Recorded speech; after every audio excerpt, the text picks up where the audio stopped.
Hello everyone, welcome again on my channel education tutorials. दोस्तों, पिछली कक्षा में हम लोगों ने आगामी सहायक अध्यापक भर्ती परीक्षा के लिए कुछ महत्वपूर्ण प्रश्नों को हल किया था, जो कि ATRE 2019 में आए हुए थे, और कुछ महत्वपूर्ण इम्पॉर्टेंट क्वेश्चंस को भी हम लोगों ने सॉल्व किया था। दोस्तों, ये उसी की दूसरी सीरीज़ है जिसमें हमने 10 से ज़्यादा क्वेश्चंस को सॉल्व करवाया है, जो कि आपकी आगामी आने वाली सहायक अध्यापक भर्ती परीक्षा के लिए बहुत ही अधिक इम्पोर्टेंट हैं। चलिए देर न करते हुए हम लोग क्वेश्चंस को शुरू करते हैं और लगाते हैं। देखिए, पहला क्वेश्चन है कि कौन सी धनराशि 2 वर्षों में 4% चक्रवृद्धि ब्याज की दर से 1352 रुपये हो जाएगी। ये 1352 लिखा हुआ है, ठीक है। ये देखिए, ये ATRE 2019 69,000 शिक्षक भर्ती परीक्षा जो थी उसमें ये क्वेश्चंस आया हुआ क्वेश्चंस है। देखिए, इस क्वेश्चंस को सॉल्व करने का तरीका क्या होता है। वैसे तो तरीका आपका चक्रवृद्धि ब्याज लगाने का आप जानते हैं क्या है। चक्रवृद्धि मिश्रधन निकालने का फॉर्मूला क्या होता है। चक्रवृद्धि मिश्रधन निकालने का फॉर्मूला होता है इज इक्वल टू होता है मूलधन ब्रैकेट में 1 धन दर बटा 100 और ऊपर टाइम लिखा जाता है, समय लिखा जाता है। तो ये आपका फॉर्मूला होता है। इस तरीके से इस क्वेश्चन को लगाया जाता है, लेकिन हम आपके लिए एक बढ़िया तरीका बता रहे हैं। उस तरीके से आप क्वेश्चंस को लगाओगे तो क्वेश्चंस बहुत ही आसान तरीके से सॉल्व हो जाएगा। देखिए, आप देखिए यहाँ पर परसेंटेज क्या दिया गया है, 4% रेट दिया गया है ना। आप क्या करो कि पहले 4 लिख लो, ठीक है। परसेंट लिया है ना, 4 से 100 ले लो, काट लो, ठीक। और यहाँ पर 4 से काटो, 4 1 जा 4 और 4 25 जा 25, ठीक है। 25 बार में गया ना, हाँ ठीक है। अब यहाँ पे दो चीज़ें देखो, एक ये 25 है और ये 1 है, ठीक है। तो आप यहाँ पे एज्यूम करो कि 25 क्या आपका मूलधन, तो 26 क्या हो गया मिश्रधन, ठीक है। 2 वर्षों का है, इसलिए यही प्रक्रिया 2 बार करिए, 25 और फिर ये 26, ठीक है। अब क्या करिएगा कि इन दोनों का 25 में 25 से गुणा कर लीजिए, ठीक है। तो ये आपका आ जाएगा 25 में 625, और 26 से जब गुणा करेंगे तो क्या हो जाएगा 676, यानी 676। देखिए, ये चक्रवृद्धि क्या है, मिश्रधन है 676, और ये क्या है, ये आपका मूलधन है, ठीक है। तो यहाँ पे देखो 676 जब हमने 25 मूलधन माना और उसका मिश्रधन 26 हो गया, फिर 2 वर्षों की यही प्रक्रिया हमने दोहराई, 676 ये नंबर किसके बराबर हो जाएगा, क्योंकि कह रहा है ना चक्रवृद्धि ब्याज की दर से 1352, ये 676 1352 के इक्वल में हो जाएगा। दो चीज़ें याद रखो, 625 याद रखो, 676 याद रखो। चलो देखो आगे ना, ये मैंने क्या बताया, मैंने ये बताया कि 676 किसके बराबर हो जाएगा 1352 का। इसका अनुपात निकालो, रेशो निकालो, 1352 बटे 676, काट लोगे ना, 2 बार में ये चला जाएगा, ठीक है। 2 आ गया। अब एक जो है मतलब 676 1352 को रिप्रेजेंट कर रहा है, तो आपका क्या हो जाएगा 676 आपका, देखो 650 था ना, 650, अगर 650 है तो 2 से गुणा कर लो उसको, तो ये आपका आ जाएगा 1300, 6 दूनी 1250, ठीक है, 1250, यही आपका उत्तर हो जाएगा। तो ये शॉर्ट ट्रिक तरीका है लगाने का। वैसे तो लॉन्ग प्रोसीजर आप जानते ही हो कि लॉन्ग तरीके से लगाने के लिए फॉर्मूला लगाया जाएगा, ठीक है। ये क्वेश्चंस अगर डाउट्स होगा तो इसको दोबारा पूछ लेना। इसमें रेशियो निकाला जाएगा, रेशियो निकालने के बाद जो भी नंबर रहेगा, आपका 650 आया था ना जिसमें हमने 25 × 25 किया था, वो 650 किस 2 से मल्टीप्लाई कर दो तो ये निकल के आ जाएगा आपका, वो धनराशि निकल के आएगी जिससे 1352 हो जाएगा, ठीक है। चलो अगले क्वेश्चन पे आ जाओ। अगला क्वेश्चन है कि 2√3 सेंटीमीटर भुजा वाले सम षटभुज। पहले तो जान लो षटभुज क्या होता है। षटभुज वो होता है जिसमें 6 भुजाएं होती हैं। कितनी भुजाएं होंगी, 6 साइड्स होंगी, ठीक है। का क्षेत्रफल निकालना है ना, तो बताओ एरिया ऑफ इक्विलैटरल ट्रायंगल यानी समबाहु त्रिभुज का क्षेत्रफल बराबर क्या होता है। समबाहु त्रिभुज का क्षेत्रफल बराबर होता है √3/4 इंटू साइड स्क्वायर ना। क्योंकि 6 भुजा तो यानी 6 त्रिभुज भी हो जाएगा ना। अगर जैसे देखो देखो जैसे अगर मान लो 6 भुजा तुम्हारी ये बना लेते हैं हम, हाँ हो गई 1 2 3 4 5 6 हो गई। मान लो ये हो गया तो एक त्रिभुज ये हो गया, इधर से एक त्रिभुज हो गया, इधर से एक त्रिभुज, सब 6 त्रिभुज हो गए ना। यहाँ पर 6 से गुणा कर दो, ठीक है। तो इसका फॉर्मूला क्या बन जाएगा, 6 गुणे √3/4 इंटू साइड स्क्वायर। ये फॉर्मूला याद रखो। देखो चलो आगे आ जाओ, क्या था, 6 गुणे √3/4 इंटू साइड, साइड कितना है 2√3 है ना, ओरल गुणा करो क्योंकि स्क्वायर कह रहा है तो 2 दूनी 4 और √3 3 यानी 4 तियां 12 ना, ठीक है। 4 से काटो 6 3 18√3, 18√3 क्या सेंटीमीटर स्क्वायर, क्योंकि एरिया है ना, एरिया हमेशा स्क्वायर में होगा। तो इसका आपका आंसर आ जाएगा 18√3 सेंटीमीटर स्क्वायर। इस तरीके से क्वेश्चन ये सॉल्व हो जाएगा। चलो अगले क्वेश्चन पे आ जाओ। कह रहा है माध्यिका ज्ञात कीजिए। माध्यिका मतलब मीडियन निकालना है। देखो जहां पर भी मीडियन निकालने के लिए कहे, सबसे पहले क्या करोगे जानते हो, सबसे पहले इसको आरोही क्रम में लगा लो, असेंडिंग ऑर्डर में लगा लो, मतलब छोटे से बड़े क्रम में। सबसे छोटा नंबर कौन सा है इसमें, सबसे छोटा नंबर है 12, 12 के बाद 13, 13 के बाद आपका 14, 14, 14 के बाद 16, 16 के बाद 18 और 18 के बाद 19, ठीक 19, ये आपका हो गया। अब ये देखो कि कुल कितने टर्म हैं, 1 2 3 4 5 6, ठीक है। माध्यिका निकालने का एक सूत्र होता है, इसको जान लो। माध्यिका निकालने का फार्मूला होता है n+1/2 TH वैल्यू, मतलब n-1 दोवें पद का मान, ठीक है, दोवें पद का मान, ये फॉर्मूला होता है। इस फॉर्मूले को याद करो। इसमें कुल कितने पद हैं, जोड़ना नहीं है, इसको गिन लो कितने पद हैं, 1 2 3 4 5 6 6। अब इसको ओरल करो, 6 और धन 1 7 हो गया, 7/2 यानी 3.5, 3.5 में कौन सा पद होगा ना, 3.5 में का मतलब तीसरा और चौथा। देखो इसको याद रखना, 3.5 वैल्यू, मतलब 3.5 वैल्यू का मतलब तीसरा। आरोही क्रम में कौन सा नंबर पहले आया था, आरोही क्रम में आपका नंबर आ गया था, फिर से आरोही क्रम में लगा लो। देखो पहले 12 था, फिर 13 था, फिर 14 था, तो तीसरा हो गया ये, और उसके बाद 14 के बाद 16 था ना, यही तो था, 14 के बाद 16 था, तीसरा और चौथा ना, 3.5 का मतलब तीसरा और चौथा पद ले लो, 14 और 16 इसको बटे 2 कर लो, तो 30 आ गया, 30/2 मतलब 15। इसकी माध्यिका क्या हो जाएगी 15। देखो ऑप्शन में 15 दिया गया, यही आपका करेक्ट आंसर हो जाएगा, ठीक है। चलो अगले क्वेश्चन पे आ जाओ। अगला क्वेश्चन देखो, अगला क्वेश्चन है, क्वेश्चन में ये कहा जा रहा है कि एंगल AOB का मान, देखो इसमें एक इंपॉर्टेंट चीज़ ये भी जान लो, ये एक्चुअली ज्योमेट्री से जुड़ा क्वेश्चन, रेखा गणित का। एक स्ट्रेट लाइन होती है, उसका जितना भी कोण होता है, ये उसका जोड़ जो होता है वो 180 डिग्री का होता है। कितने डिग्री का होता है, 180 डिग्री का होता है, ठीक है।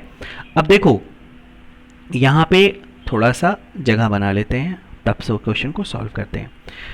अब यहाँ पे क्वेश्चन में कहा जा रहा है कि ये दो एंगल देखो ऐसे बना है, यहाँ पर आपका दो एंगल ऐसे ऐसे दिया है, ये कितना दिया है, एक तरफ 60 और एक तरफ 45, जोड़ लो, 60 और 45 जोड़ो कितना हो जाएगा, 105 डिग्री हो जाएगा ना। और हमने बताया था कि स्ट्रेट लाइन का एंगल कितना 180 होता है, तो 180 में 105 घटाओ कितना बचेगा, 75 डिग्री ना, 75 डिग्री तो बचेगा। ये देखो ये वाला जो एंगल है तुम्हारा, ये कितना आ जाएगा, ओरल करो इसको, ये 75 डिग्री। AOB कहाँ है ना, AOB का मतलब क्या होता है जानते हो, AOB इसका मतलब न ये कोण ये वाला कोण, AOB का मतलब एंगल O आपको निकालना है, ठीक है। तो एंगल AOB जो है वो आपका कितना हो जाएगा, 75 डिग्री, ठीक। चलो अगले क्वेश्चन पे आ जाओ। अगला क्वेश्चन है कि 15 मजदूर एक पानी के टंकी को 12 दिन में पूरा कर लेते हैं, बनाकर पूरा कर लेते हैं। एक पानी की टंकी है, उसको 15 मजदूर 12 दिन में पूरा कर लेते हैं, और उसी टंकी को 20 मजदूर, देखो पहले मजदूर 15 थे, कम थे, तो दिन ज़्यादा लग रहा था। अब मजदूर ज़्यादा हो गए हैं तो दिन क्या लगेगा, सोच के बताओ। पहले मजदूर 15 थे, ये कम थे ना, मतलब 20 से कम थे, तो दिन 12 लग रहे थे। जब मजदूर बढ़ा दिए गए तो दिन कम लगेगा। ठीक है, इसका एक फॉर्मूला मैंने बताया था, पिछली कक्षा में भी बताया था, फिर से बता दे रहे हैं। m1 into d1 is equal to m2 into d2, ये फार्मूला है। m1 d1 क्या है, m1 का मतलब यहाँ मजदूर मान लो। ठीक है, देखो इसको कर दे रहे हैं फिर से जो है, हाँ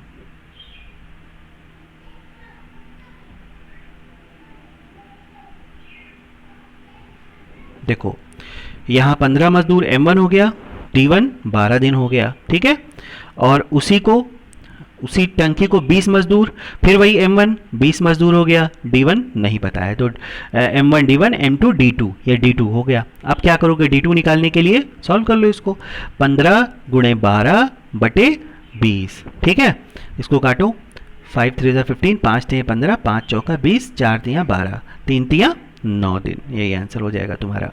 ठीक है, तो इस तरीके से ये क्वेश्चन सॉल्व हो जाएगा। देखिए क्वेश्चंस जो है बच्चों आप लोगों के लिए बहुत ही हमने खोज के अच्छे तरीके से देखा, उसको यूपीटीईटी के हिसाब से देखा कि किस तरह के क्वेश्चंस आपको आते हैं, तब ये क्वेश्चन सेलेक्ट किए गए हैं। ठीक है, तो इनका आप लोगों को अभ्यास करना है, आगामी परीक्षा में इसी तरह के क्वेश्चंस आपको मिलेंगे। देखिए क्वेश्चंस है कि 0.4 का 5%। ठीक है, दिखने में छोटा है लेकिन हड़बड़ी में ये क्वेश्चंस गलत हो सकता है। 0.4 का 5% होता कुछ रहता है, हो कुछ जाता है ना, ऐसा सबके साथ होता है एग्जाम में। तो आप जो है धैर्य से इसकी प्रैक्टिस जब करोगे तो वहाँ पे गलती नहीं होगी। ये पॉइंट हटाओ, पॉइंट हटाने के लिए यहाँ पर 0 बढ़ा दो, 1 0 बढ़ा दो, 2 नहीं 1 0 बढ़ेगा, मतलब ये 1000 हो जाएगा। 4 से काटो तो ये 25 बार में गया, 250 आ गया। 5 से काटो, 5 पंजे 25, 50 आया ना, ऊपर क्या बचा, 1 बचा। ठीक है, अब इसको भाग देना है, यही में गलती होती है, आदमी गलती करेगा। यहाँ 50 लिखो, यहाँ 1 लिखो, दशमलव और 0 बढ़ाओ, नहीं जाएगा, फिर 0 बढ़ाओ, फिर 0 बढ़ाओ, 50 दूनी 100, कट गया ना। क्या आंसर आ जाएगा बताओ, 0.2 कि 0.02? इसका आंसर आ जाएगा 0.02, यही इसका करेक्ट आंसर माना जाएगा। चलो ठीक है, अगले क्वेश्चन पे आ जाओ। देखो क्वेश्चन क्या है तुम्हारा कि 5 रुपए में 6 वस्तु की दर से, देखो ये लाभ हानि वाले चैप्टर से रिलेट करा, प्रतिशतता वाले चैप्टर से एक्चुअली है ये। 5 रुपए में 6 वस्तु की दर से कुछ वस्तुओं को खरीदा गया, ये नहीं पता है। 5 रुपए में 6 वस्तु की दर से कुछ वस्तुओं खरीदा गया, कितना खरीदा गया ये नहीं पता है। और 6 रुपए में 5 वस्तु की दर से बेचा गया। ठीक है, क्वेश्चन पढ़ते ही जो है लग रहा है कि क्या है ये ना, इसको, और यहाँ पे ये कहा जा रहा है प्रतिशत लाभ ज्ञात करो। देखो इसको क्वेश्चन को सॉल्व करने का एकदम बहुत बढ़िया शॉर्ट ट्रिक मैं बता रहा हूँ, बेहतरीन शॉर्ट ट्रिक बता रहा हूँ उसको लगाने की, कैसे लगेगा ये। एक तरफ रुपए लिखो, एक तरफ वस्तु लिखो। क्या कह रहा है, 5 रुपए में 6 वस्तु और 6 रुपए में 5 वस्तु, इसका क्रॉस मल्टीप्लाई करो, इसका इसका। ठीक है, तो 5 में 5 से गुणा करो, ये 25 हो गया, और 6 छंग 36 हो गया। ठीक है, ये 25 रुपए में 36 वस्तु मान लो।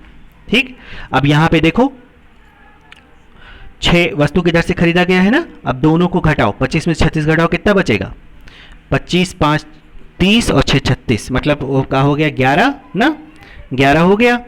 तो आप सीधे सीधे इसमें और कुछ करना नहीं है, आप लिखो 11 और बटे में ये जितना रुपए में खरीदा गया था 25 और गुणे 100। ठीक है, और उसके बाद आप जो है क्या करोगे, भाग दे दो, 25 से भाग दो, 25 चौका 100 और 11 चौका 44%, ऐसे ये सवाल लग जाएगा।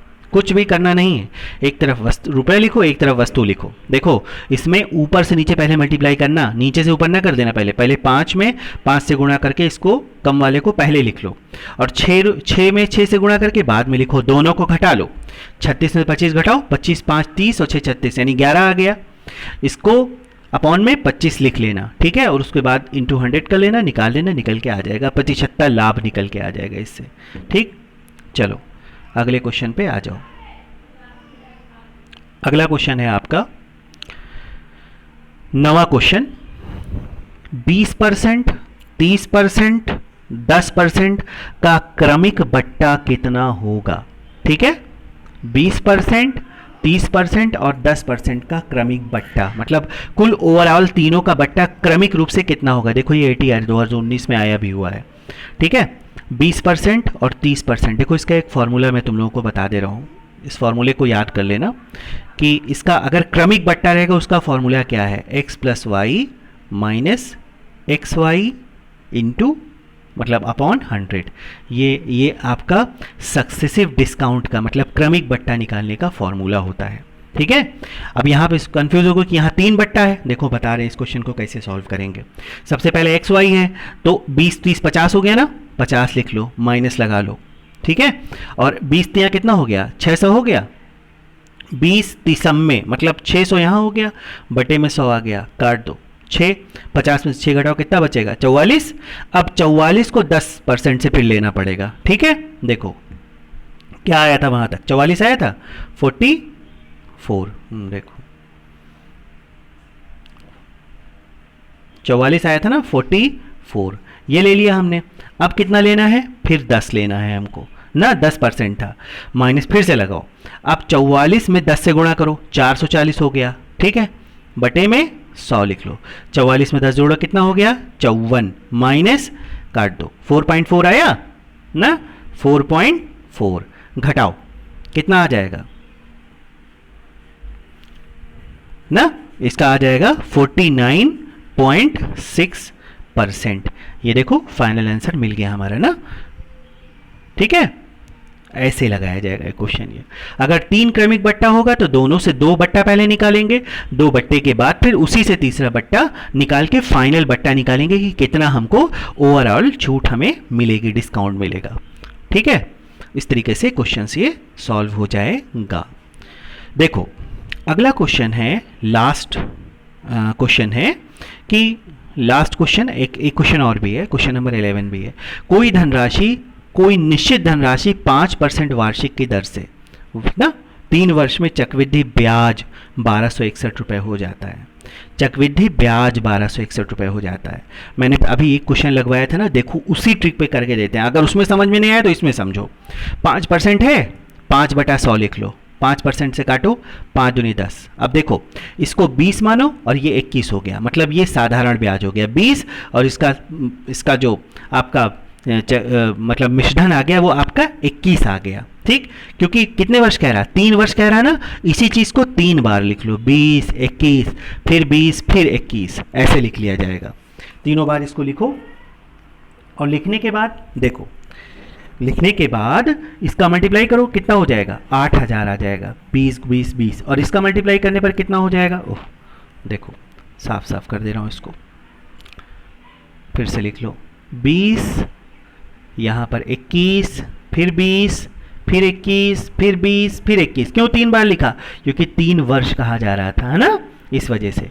यहाँ पर हो जाएगा 8000 और यहाँ पे कितना आएगा, 9261 हो जाएगा, इसका मल्टीप्लाई कर लेना, ठीक है। अब ये देखो ये साधारण है और ये चक्रवृद्धि मिश्रधन है, ये चक्रवृद्धि मिश्रधन है। अगर देखो इन दोनों को घटाओ, इन दोनों को अंतर घटाओ, ठीक है, दोनों को घटाओ कितना आ जाएगा, 1261 रुपये अंतर ना। दोनों का जो अंतर है आपका साधारण ब्याज चक्रवृद्धि ब्याज का अंतर जो है वो कितना है, वो 1261 रुपये, ठीक है। 1261 रुपये जो है वो ब्याज हो गया आपका, ठीक, वो आपका ब्याज हो गया। कौन सा ब्याज हो गया, आपका चक्रवृद्धि ब्याज हो गया 1261 रुपये। देखो इसमें भी वही कह रहा है 1261 रुपये, तो वह धनराशि क्या होगी बताओ, ये तो पहले ही लिखा हुआ है 8000 ना, तो इसका मतलब इसका उत्तर क्या हो जाएगा, 8000 आ जाएगा। 1261 अंतर आ गया ना, चक्रवृद्धि ब्याज आ गया। ये चक्रवृद्धि ब्याज जब 1261 रुपये था तो उसका वो धनराशि क्या थी, 8000 रुपये। मतलब ये धनराशि है, ये चक्रवृद्धि मिश्रधन है, 8000 धनराशि है, मतलब ये प्रिंसिपल है, और ये क्या है, ये आपका है अमाउंट है ये, जिसमें चक्रवृद्धि ब्याज और मूलधन दोनों इंक्लूडेड है, 9261 रुपये, ठीक है। तो इस तरीके से 1261 रुपये जब अंतर आया तो उसका मूलधन 8000 था ना, ये देखो यहाँ पे भी वही अंतर दिया गया है। तो इस तरीके से क्वेश्चन सॉल्व हो जाएगा, ठीक है। चलो अगले क्वेश्चन पे आ जाओ। कोई धन 4 वर्ष में 8 गुना, देखो कहा जा रहा है कि 4 वर्ष में 8 गुना हो जाता है और 7 वर्ष में 27 गुना हो जाता है, तो दर निकालना है। ठीक है, इस क्वेश्चन के लिए भी मैं ट्रिक बता दे रहा हूँ, उसी के हिसाब से, ये ट्रिक के हिसाब से क्वेश्चन लगेगा। देखो इस क्वेश्चन की ट्रिक क्या है, बल्कि रेट निकालने का एक छोटा सा फॉर्मूला मैं बता दे रहा हूँ। इसको R इज इक्वल टू, यहाँ पे सेमी ब्रैकेट लगाओ, ब्रैकेट में N2 अपॉन N1, इस फॉर्मूले को पहले नोट कर लेना। ठीक है, 1 अपॉन टी, फिर सेमी ब्रैकेट क्लोज करो, 1 अपॉन टी -1 भी होगा यहाँ पर, और इंटू 100, इस फॉर्मूले को याद करना है। यहाँ पर N2 N1 क्या है, देखो N2 N1 जो है वो कहा जा रहा है ना, कोई धन 4 वर्ष में 8 गुना ना, तो ये आपका N1 हो गया, 8 गुना जो है वो N1 है, ये N1 हो गया, और 27 गुना क्या है, N2 है। ठीक है, सॉरी।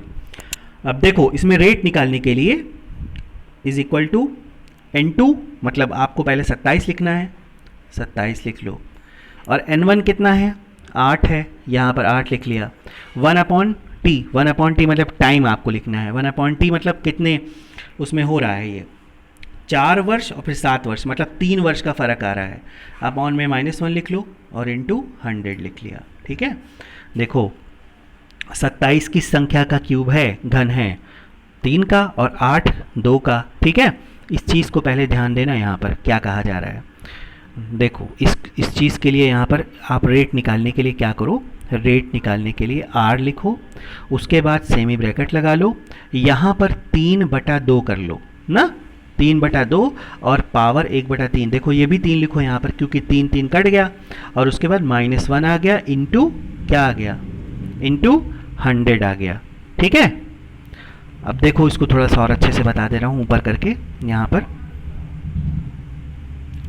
आपका क्या था, 27 था, देखो 3/2 आया था रेट निकालने के लिए, 3/2 ब्रैकेट में आया था, और -1 था यहाँ पर आपका। ठीक, और ये यहाँ पर 100 था। ठीक है, 2 1 ज़ा 2, 3 में से 2 घटाएंगे 1/2, और यहाँ पर 100 लिख लेंगे, 50% ही इसका आंसर हो जाएगा। ठीक है, आपको फार्मूले में रखना है, बस फार्मूले में रख करके निकाल लेना है।